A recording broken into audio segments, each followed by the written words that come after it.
अस्सलामुअलैकुम student, PS 5631 psychological testing and main lesson number 13 हम start करने लगे रिलायबिलिटी।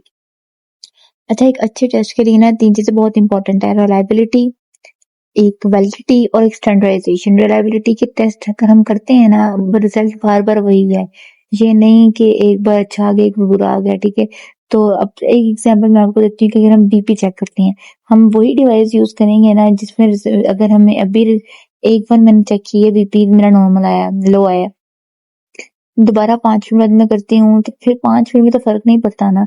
ठीक है, तो मैं दोबारा चेक करती हूँ तो बीपी मेरा हाई आता है, फिर दोबारा चेक करती हूँ तो मेरा नॉर्मल आता है। तो इस लिहाज से ये रिलायबिलिटी मशीन खराब है। ठीक है, यही एग्जाम्पल टेस्ट की है।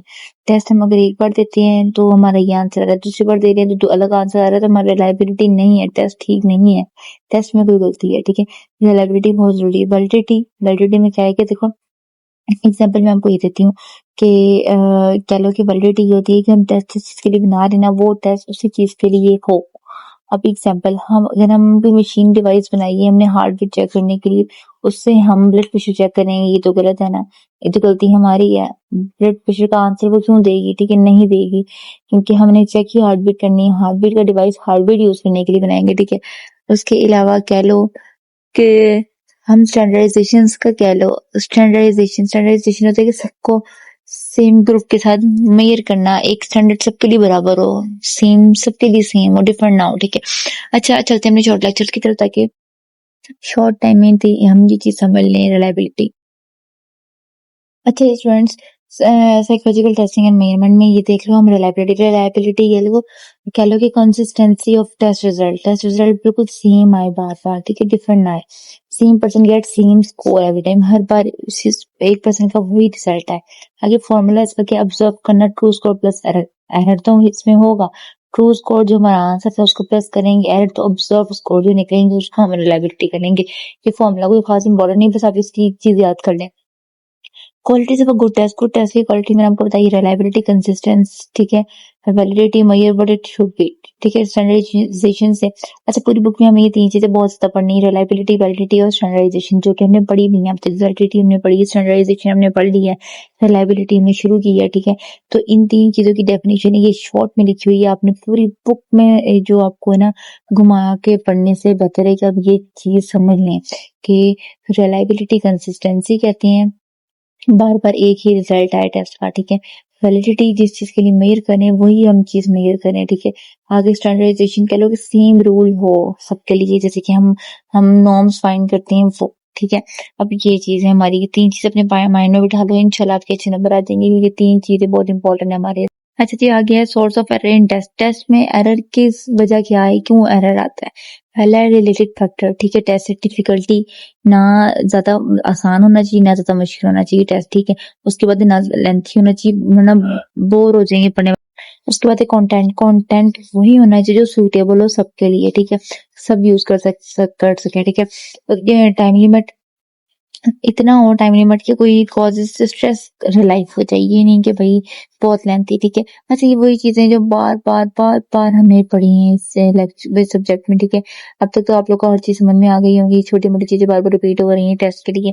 अच्छा, ये आप लोग की डेली रूटीन लाइफ में भी आपने बहुत यूज किया होगा, क्योंकि टेस्ट हर बंदा देता है, हर बंदा टेस्ट दे के इस स्टेज तक पहुंचा है। आगे एडमिनिस्ट्रेशन में कह लो पुअर इन्वायरमेंट। ठीक है, कि वहाँ पे शोर हो, हीट हो। ठीक है, आगे से वहाँ पे और लाइट हद से ज्यादा और कम होना तब नुकसान है। ठीक है, बैड इंस्ट्रक्शंस। ठीक है, डिफरेंट एडमिनिस्ट्रेशन, मतलब के पूर रैपिड विद स्टूडेंट के साथ स्टूडेंट को कंफर्टेबल नहीं फील हो रहा, मीन्स के स्टूडेंट को बिल्कुल कंफर्टेबल फील होना चाहिए टेस्ट के बाद। Examine variables, period learning experience होना चाहिए एक साइकोलॉजिस्ट का, और IQ, मूड, हेल्प, मोटिवेशन होनी चाहिए कि वो हर चीज को एग्जामाइन कर सके। Different groups are not same, सारे ग्रुप सेम नहीं होते, इसलिए जो है ना पर्सन चेंज ओवर टाइम, बार बार पर्सन चेंज होते हैं, उनकी सिचुएशन चेंज होती है, सब कुछ चेंज होता है, ये वो होता है। अच्छा, आगे ये अब ये पेज छोड़ेंगे, ये वाला ये 2 बार हो गया।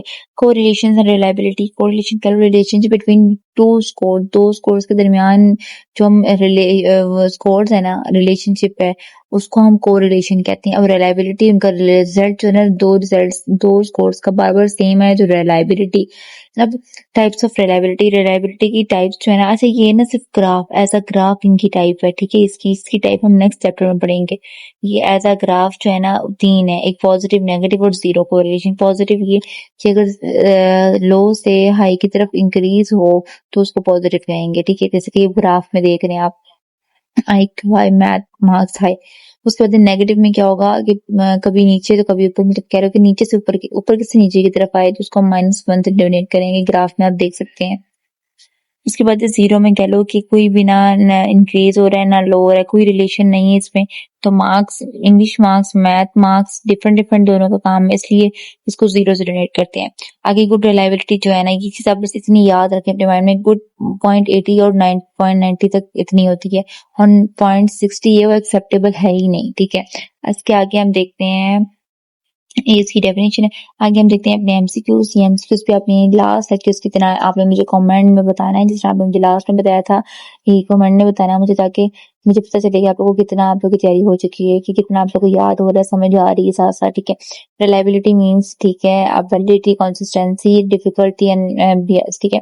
Formula for observe score is, आप देख लें ये, ठीक है। इसके बाद गुड रिलायबिलिटी कोएफिशिएंट्स क्या होता है आप देख लें, 0.50, 0.60, 0.80, 0.30। IQ and math marks high is negative correlation, zero correlation, positive correlations or not.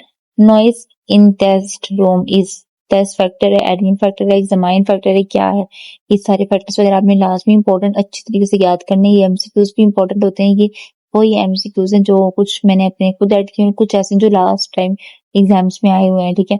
What are the 3 qualities of a good test, ठीक है। ये मुझे कमेंट में इसका आंसर देना है। Give 2 source of error in test scores, इन दोनों शॉर्ट का नहीं देना, एक शॉर्ट का इन 5 एमसीक्यूज का देना है। कोई भी इन दोनों में से कोई एक शॉर्ट आपने मुझे इसका आंसर कमेंट में देना है। बाकी मिलते हैं इंशाल्लाह अपने नेक्स्ट लेक्चर में।